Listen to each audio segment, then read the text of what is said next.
Aloha my kako, a Kamomata curtain call, a program of reviews, previews, interviews, and features of and or with the great art and artists on Maui and beyond. I'm Paul James Brown. Maui Academy of Performing Arts and its Executive Artistic Director David Johnston are back. It's been 7 years since MAPA lost its lease for Stepping Stone Playhouse at Ka'aumanu Center. Since then, MAPA has done some exceptional productions. No one can forget their Les Miserables and their excellent summer youth musical theater productions. But Mr. Johnston's love is great theater. His production of Wit, full disclosure, I was cast in it, as well as my late wife Betty James Brown, still stands as one of the best straight plays ever done on Maui. In December of 2018, we nearly lost Mr. Johnston to liver failure. But through the excellence of modern medicine and the miracle of a compatible liver being available almost immediately, Mr. Johnston got a transplant and has fully recovered. MAPA kicked off their living room theater series with John Cariani's Almost Maine. This is a rare chance to see outstanding theater in a truly intimate setting. There are only 47 seats in the house, and when the coconut wireless gets cracking on this piece, this will be the hottest ticket in town. The show runs Thursday, Friday, and Saturday at 7:30 and Sundays at 3. Next week, there'll be no show on Saturday. It will run until September 18th.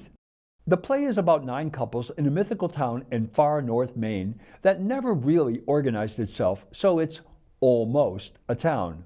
Hence the name. The conceit is what we are seeing is happening simultaneously during the winter in Almost, over the identical time from 8:50 p.m. to a little past 9 p.m. on a Friday night.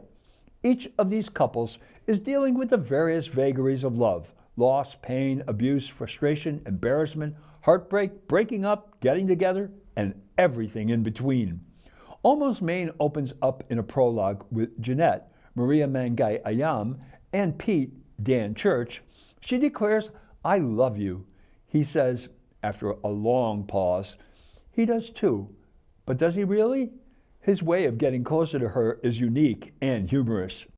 Next we meet Glory, a tourist, Lena Aiko Kruger, and East, an almost repairman, John Bolt. In her heart, Glory has come to see her late husband, West, transition to heaven in the Northern Lights, and she has unknowingly trespassed and pitched her tent on East's property.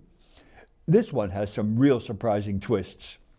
Then we move indoors to a bar for Sad and Glad. Jimmy, Lance Gray, tries to get back together with his old girlfriend Sandrine, Denise Green. We learn this isn't going to happen, and then we find out that a close to a disastrous mistake is a portent of things to come. This is the only one that has 3 characters. There is a waitress, Tina Ka'iliponi, who figures prominently in the proceedings. This Hurts is about Steve, Elisha Collins, who has a rare condition that makes him impervious to pain even when Marvelin Hokupavao bonks him with an ironing board. He has a notebook where he keeps his brother's ideas about what to avoid. Since he cannot feel, love is not in the cards. Or is it? This was quite comical. In Getting It Back, Gail, Leanna Locke, and Lendl, Ricky Jones, physicalize the love we give and what happens when that love needs to be given back so it can be given to another. This was quite surreal. They Fell is a scene where Chad, Lance Gray, literally falls for Randy, Francis Tawa. But does Randy fall for him? This is the funniest of all the scenes. Ricky Jones is Phil and Leanna Locke is Marcy in Where It Went. They are married and are having a tough time. Marcy is feeling neglected and abandoned. They have just come from skating, and when Marcy removes one of her skates, she finds that one of her shoes has disappeared. This one has a terrific, ironically clever conclusion.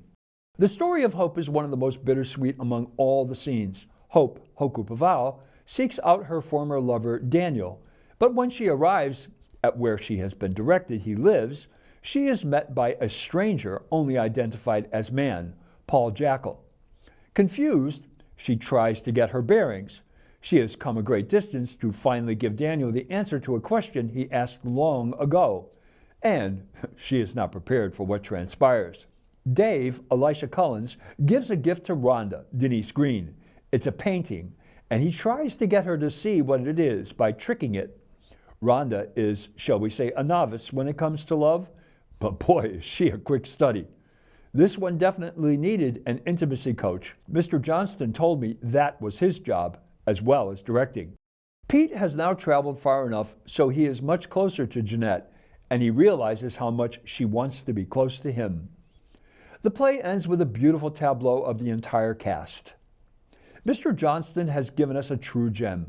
There isn't a blackout between scenes. We see Pete with the snowball, contemplating, walking, or musing, while the set changes are done by the other actors, and they are so subtle and so precisely choreographed, they actually push the story forward. We see various cast members interacting within the confines of their scenes as they bring on and remove set pieces and props. This was the same way Mr. Johnston's genius wife Sally Sefton directed the scene changes at Seabury Hall in their memorable 2019 production. Ilya Kazan, who along with Lee Strasberg is responsible for translating the great Russian acting director-teacher Konstantin Stanislavski's techniques into the method, which made the careers of greats such as Brando, Jessica Tandy, Carl Malden, and Marilyn Monroe, to name a few, famously said, "Directing is 80% casting, 10% skill, and 10% luck," unquote. In Mr. Johnston's case, it's 100% skill, 100% casting, and no luck, but lifelong experience and hard work. This is his 30th anniversary here on Maui, and we are so lucky to have one such as he, giving so much to us. One of the things that such intimacy creates is a situation where acting to the back of the house is verboten. You cannot have a phony, actory moment, and Mr. Johnston and his remarkable cast give us truthful moments even when the absurdity of what is happening stretches credibility, and the playwright does this throughout this wonderful script. There are so many memorable moments. The pratfalls that Gray, Tawa, Collins, and Jones do, the moment when Ms. Locke compares the love she gave to that received from her boyfriend, played by Mr. Jones, in Getting It Back, when Ms. Eiko Kruger reveals the contents of the bag she is carrying, and when Mr. Bolt reveals his true feelings to her in her heart.